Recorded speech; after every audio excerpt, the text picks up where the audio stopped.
Biz hazırki hadisədə nəticəni izləyirik.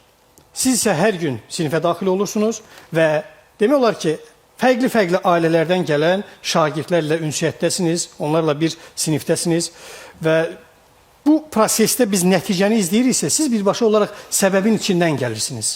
Nələr müşahidə edirsiniz? Nə baş verir?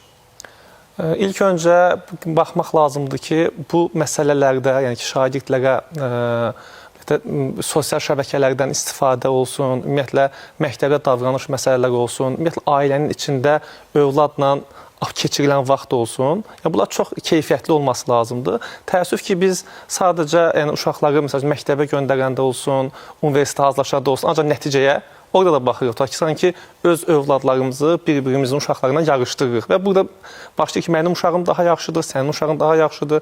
Bu daha sonra keçir geyim məsələsinə, daha sonra keçir məsəl üçün bahalı telefon məsələsinə, bu kimi məsələlərlə artıq elə yerə gəlib çatır ki, uşaqlar özləri də bir-birindən fərqlənmək üçün müxtəlif uyğun olan, uyğun olmayan yerlərə gedib çıxırlar, yəni sosial şəbəkələrdə.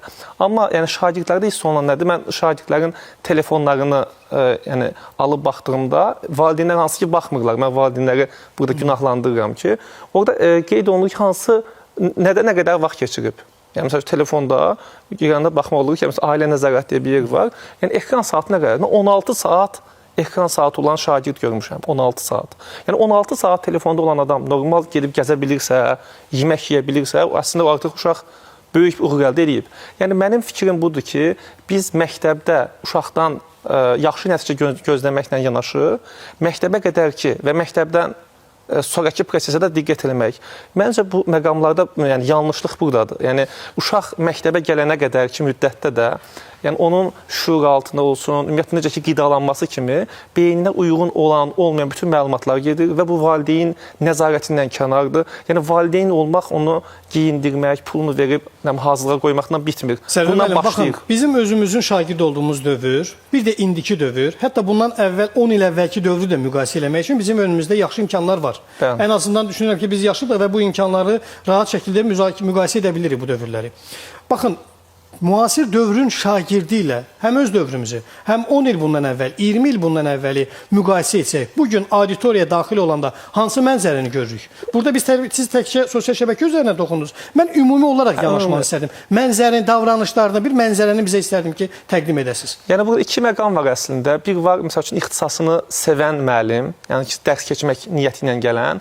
Bir də var ki, məsələn, təəssüf ki, elə müəllimlər də ola bilir ki, onlar sadəcə olaraq həminki vaxtı keçirməyə gedirlər. Şagirdlərin də həminki müəllimlərə münasibəti ona uyğun olur. Hansı ki, müəllim nəsə bir şey öyrədir, şagirdlər nəsə bir şey qatırsa, ona münasibətlə, yəni o digər vaxt keçirmək üçün sinifə girən əgər müəllim varsa, ona münasibət eyni olmur. Burada kimsə haqlı ola bilər ki, müəllimdə də günah var. Yəni, əvvəlki müəllimlər daha yaxşı idi. Amma biz cəmiyyət olaraq axı nüfuzdan müəllimi salırıq. Yəni, biz özümüzün müəllimə yanaşmağımızda sıxıntılar var. Baxırsan ki, bəzən heç təhsildən əlaqəsi olmayan adamlar, yəni müəllimlərin, nə bilim, hər hansı bir imtahan qiymətlərini, hər hansı bir uyğunsuz hallarını, hər şeyi paylaşırlar. Müəllim olur, yəni, deyək də, sevilməyən, tənqid edilən, hər məsələsində gündəmə gətirilən və bəzən də sosial şəbəkələr, xəbər saytları sırf xəbər olsun deyə. Yəni, biz valideynlər bu məsələdə birbaşa məsuliyyət daşıyırıq, elə deyil mi? Valideynlər, bəli, və məsəl üçün, eynən ta ki, məsəl üçün, bu kütləvi informasiya vasitələri, yəni biz özümüz müəllimi nüfuzdan salırıq.